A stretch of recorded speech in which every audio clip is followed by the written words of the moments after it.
দাবি পালন করো, পালন করো, পালন করো। ন্যায্য দাবি পালন করো, পালন করো, পালন করো। জিন্দাবাদ, জিন্দাবাদ, জিন্দাবাদ। Justice, we want justice, justice, justice. শিক্ষকৰ লগত প্ৰতাৰণা নচলিব, নচলিব, নচলিব। শিক্ষকৰ লগত প্ৰতাৰণা নচলিব, নচলিব, নচলিব। সমকৰ্মৰ সমমৰ্যাদা দিয়ক, সমমৰ্যাদা দিয়ক, সমকৰ্মৰ সমমৰ্যাদা দিয়ক, সমমৰ্যাদা দিয়ক। ভুৱনা মৰ্মে 10 লাখ টকাৰ গ্ৰেচুইটি প্ৰদান কৰক, প্ৰদান কৰক, প্ৰদান কৰক। ভুৱনা মৰ্মে 10 লাখ টকাৰ গ্ৰেচুইটি ব্যৱস্থা কৰক, ব্যৱস্থা কৰক, ব্যৱস্থা কৰক। আমাক শিক্ষকৰ মৰ্যাদা দিয়ক, মৰ্যাদা দিয়ক, মৰ্যাদা দিয়ক। আমাক শিক্ষকৰ মৰ্যাদা দিয়ক, মৰ্যাদা দিয়ক, মৰ্যাদা দিয়ক। শিক্ষকৰ টিউটৰ সজোৱা নচলিব, নচলিব, নচলিব। শিক্ষকক টিউটৰ সজোৱা নচলিব, নচলিব, নচলিব। শিক্ষকক টিউটৰ সজোৱা নচলিব, নচলিব, নচলিব। We want justice, justice, justice. We want justice, justice, justice. Inqilab, জিন্দাবাদ, ইনকলাব, জিন্দাবাদ।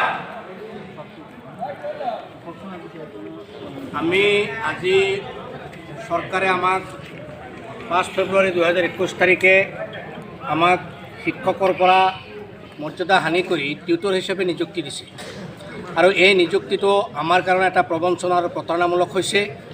চৰকাৰে টিউটৰ হিচাপে নিযুক্তি দি এই 25-30 বছৰ ধৰি বিনা বেতনে কষ্ট কৰি ছাত্ৰ ছাত্ৰীসকলক পাঠদান কৰি অহা এই শিক্ষকসকলক আজি 10,800 টকা আৰু 11,700 টকা অৰ্থাৎ দৈনিক মজুৰি 360 টকাত আমাক খটুৱাই আছে। ই এটা অমানৱীয় আৰু চৰকাৰে আমাক প্ৰতাৰণা কৰিছে। আমি এতিয়া আমাৰ চৰকাৰে আমাৰ ওপৰত কিছুমান আইনৰ ধাৰা উপধাৰা জাপি দিব বিচাৰিছে আৰু আমাক এতিয়া কৈ আছে টেট লাগে। আমি 25-30 বছৰ আগতে নিযুক্ত হোৱা SMCয়ে আমাক সেই সময়ত আমাৰ যোগ্যতা থকাৰ কাৰণেই সেই সময়ৰ চৰকাৰৰ যিবিলাক নীতি নিয়ম আছিল সেই নীতি নিয়মৰ মাজেৰে অৰ্হতা থকা শিক্ষকসকলকে আমাক SMCয়ে নিযুক্তি দিছিল আৰু সেইমতে আমি 25-30 বছৰ কাল ছাত্ৰ ছাত্ৰীক শিক্ষাদান দি আহিছোঁ। আজি চৰকাৰে আমাক এটা পৰিকল্পনা কৰি পেলাই সামাজিকভাৱে আৰ্থিকভাৱে আৰু নৈতিকভাৱে আমাক পংগু কৰাৰ এটা পৰিকল্পনা কৰি আমাক শিক্ষকৰ পৰিৱৰ্তে টিউটৰ হিচাপে নিযুক্তি দিলে আৰু অতি কম ন্যূনতম যিটো মজুৰি ক'বলৈ আমাৰ লাজ লাগে আৰু যিটো নেকি ভাৰতবৰ্ষৰ ক'তো এনেকুৱা চৰকাৰী কৰ্মচাৰী নাই যে 10,800 টকা মজুৰিত আমাৰ দৰে গ্ৰেজুৱেট আৰু প্ৰশিক্ষণপ্ৰাপ্ত শিক্ষকসকলক টিউটৰ সজাই 10,800 টকাৰ বিনিময়ত আমাক খটুৱাই আছে। ই এটা অমানৱীয় আৰু অসাংবিধানিক বুলি আমি এইটো অনুভৱ কৰিব পাৰিছোঁ। চৰকাৰে অতি সোনকালে আমাৰ ইয়াক শিক্ষকৰ মৰ্যাদা দিব লাগে, টিউটৰ শব্দ বাতিল কৰিব লাগে। আমাৰ ছাত্ৰ ছাত্ৰীসকলক বঞ্চিত কৰিছে। আজি চাওক, আমি পঢ়ুৱা ছাত্ৰ ছাত্ৰীসকলক গুণোৎসৱ পতা নাই। যিখন চৰকাৰে শিশুৰ শিক্ষাৰ অধিকাৰ বুলি ঢাকঢোল বজাই পেলাই তেওঁলোকে গুণোৎসৱ পাতে, একাংশ ছাত্ৰ ছাত্ৰীক বঞ্চিত কৰি তেওঁলোকে গুণোৎসৱ পাতিছে। আমাৰ ছাত্ৰ ছাত্ৰীসকলৰ গুণোৎসৱৰ ব্যৱস্থা নাই। আমাৰ ছাত্ৰ ছাত্ৰীসকলৰ ইউনিফৰ্ম তথা অন্য সা সুবিধাৰ কোনো যোগান নাই। চৰকাৰে আমাক প্ৰতাৰণা কৰাৰ লগে লগে আমাৰ ছাত্ৰ ছাত্ৰীসকলকো প্ৰতাৰণা বা প্ৰবঞ্চনা কৰি আছে। গতিকে এই প্ৰবঞ্চনা প্ৰতাৰণাৰ বিৰুদ্ধে আমি একাধাৰে 2 বছৰ ধৰি আমি নিযুক্তি পাইছোঁ।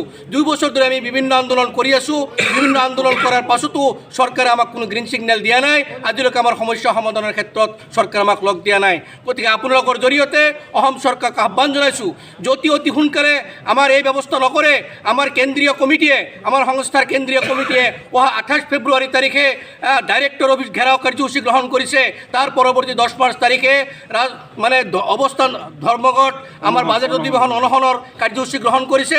পৰৱৰ্তী কাৰ্যসূচী মতে আমাৰ দিল্লীত চলো কাৰ্যসূচী লোৱা হৈছে। দিল্লী ৰাষ্ট্ৰপতি তথা প্ৰধানমন্ত্ৰী, শিক্ষামন্ত্ৰী, কেন্দ্ৰীয় শিক্ষামন্ত্ৰীকো আমাৰ সমস্যাখিনি আমি জনোৱাৰ কাৰণে আমি প্ৰস্তুত আছোঁ আৰু দিল্লীত চলো কাৰ্যসূচীও আমি গ্ৰহণ কৰাৰ সিদ্ধান্ত গ্ৰহণ কৰিছোঁ। ধন্যবাদ।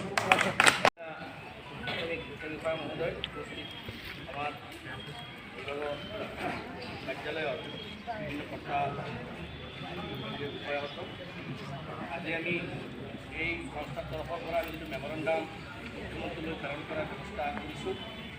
ইতিমধ্যে আমাক ঘোষণা কৰি হ'লে আশা ৰাখি আমি সাৰৰ জৰিয়তে এই পত্ৰখন মুখ্যমন্ত্ৰীলৈ প্ৰেৰণ কৰাৰ ব্যৱস্থা কৰি দিছোঁ।